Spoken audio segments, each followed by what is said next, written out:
I'm Daniel Dazi, and in our first story, Finance Minister Ofori-Atta has presented the government's budget and economic statement for the year 2020 to Parliament, proposing to spend in excess of 85 billion Ghana cedis for the election year 2020.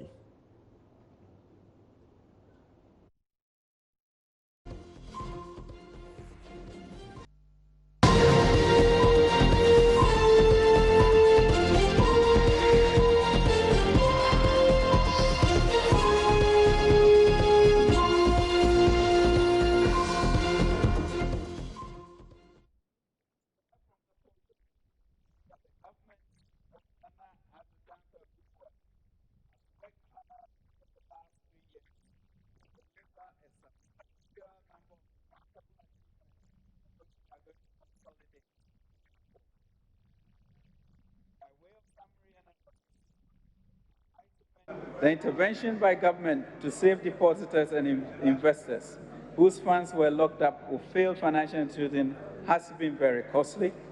In 2017 and 2018, government spent 11.7 billion to safeguard the deposits held by universal banks that were resolved by Bank of Ghana and to set up the Consolidated Bank Ghana Limited.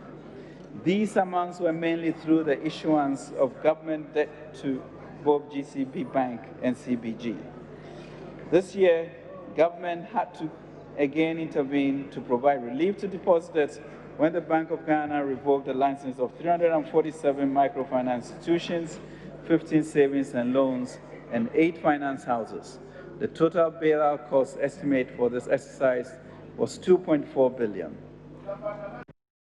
Economic growth has been the result of increased agricultural and industrial output.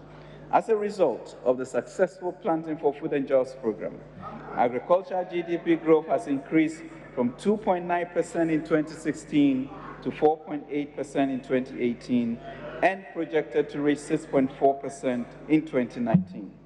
It is heartening to note that unlike in the past, Ghana has not had to import maize for food consumption in the last 2 years.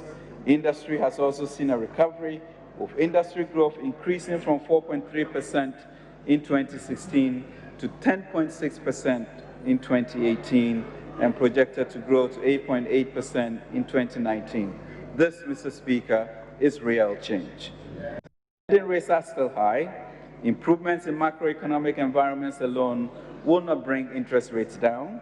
There are many other structural fractures in our financial system that are causing high interest rates.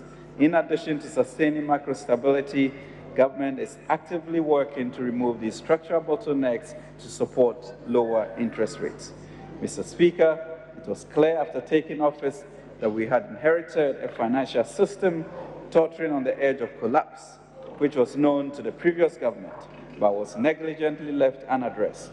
The new leadership of the Bank of Ghana therefore moved decisively to restore soundness and stability to the financial system. For banks, savings and loans, and microfinance companies, 4.6 million depositors, Mr. Speaker, were at risk of losing their entire savings. The Bank of Ghana undertook a number of reforms, including increases in minimum capital requirement, revocation of the licenses of insolvent banks, resulting in the consolidation of banks from 34 to 23 by the end of December 2018.